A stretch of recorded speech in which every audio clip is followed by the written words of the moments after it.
Okay, so we're going to talk about Warhammer lore. We're going to talk about a bit of Adeptus Mechanicus lore, because I know about that. I know all about that. No one else knows about that. The only guy that knows about that. Machine spirits. Nobody knows about machine spirits. They all talk about machine spirits, none of them know. Now what people will say, they all just say, machine spirits, they're bits of human brain like servitor stuff, or they'll say they're warp entities, or they'll say it's AI. I'm here to tell you. I'm here to explain it. I'm here to explain to you what machine spirits are. Machine spirits, as in what the tech priests in the lore would identify as a machine spirit, are different on a case-by-case basis. On each different bit of technology, what a tech priest calls its machine spirit is a different thing. So, for a Titan or a Knight, it's the phone mechanicum and the ghost-like bits of memory that it's got stored of the previous pilots that work to make this weird ghost AI type thing. For the las gun, it's nothing. There is no machine spirit. It's just religious abstraction, doctrine. You understand? For the Land Vader, it's autopilot system. You know? You get the idea? It's different every time. But what no one talks about, what no one discusses, is what they are in the wider sense. And to do that we have to look from two perspectives. First of all, we're going to talk about the literary perspective, as in what their purpose is as from an outer universe, as why it's being written about, why it's in the lore, you know? And the other way we've got to look at it is how the Mechanicus sees them and what they understand them as from a religious perspective. Not from what's actually there, or whether there is anything there or not, from the way that the Mechanicus sees them from the cult mechanics point of view, the religion of it. So first of all, we need to talk about the literary perspective. So the way I see it is machine spirits are an abstraction. They can't be seen as X or Y in all cases, and that's on purpose. Well, maybe not on purpose, because GW, you know how all the stuff's a mess, and Black Library, and none of it makes sense, you know. It can be interpreted, and it makes no sense to interpret the big mess of lore as it's a purposeful abstraction. It's to feed into this whole idea of Mechanicus being this weird, different entity. It's a separation from both the Imperium and humanity in general.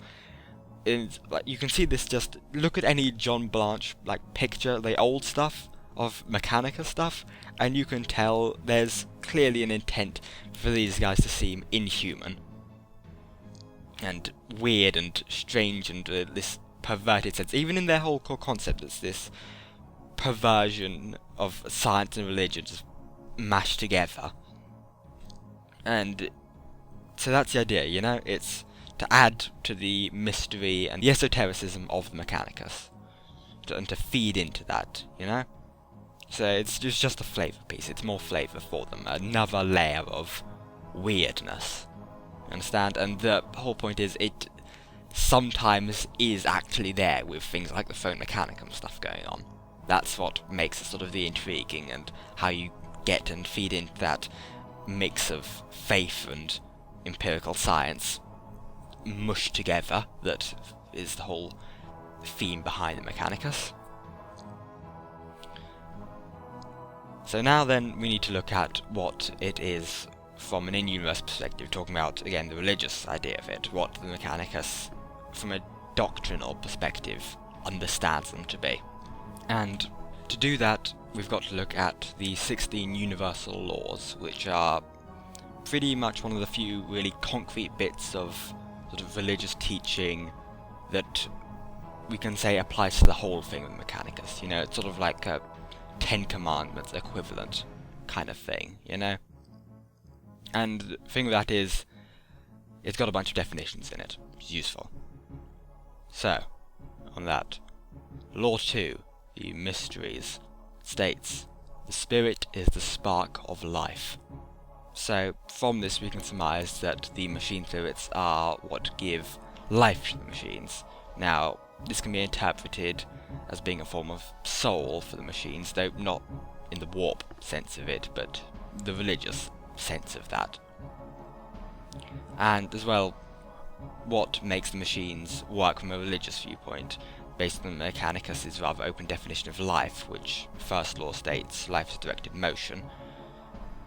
So, logically from that, we can say the machine spirit can be considered the spark that provides direction to the machine's mechanical motion, or maybe to put it more poignantly, it is the will of the machine, thus giving it life. Or that is to say, making it definable as life.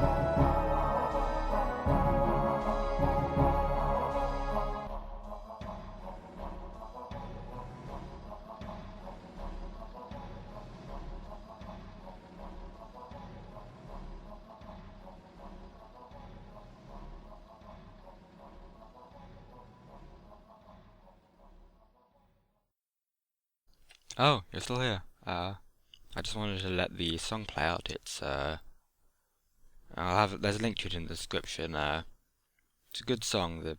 The guy disappeared from YouTube. I don't think he's done anything for like 3 years. So yeah. But either way, it's good. You can listen to the original one. I think I might put this in other videos to talk about the Mechanicus, which I want to. Speaking of wanting to do things, I've wanted to do this video for ages now. I've had the script written for a while. I sort of didn't follow the script, but I got it done, right? Yeah. But yeah, if you want to see more content like this, there'll probably be some more coming.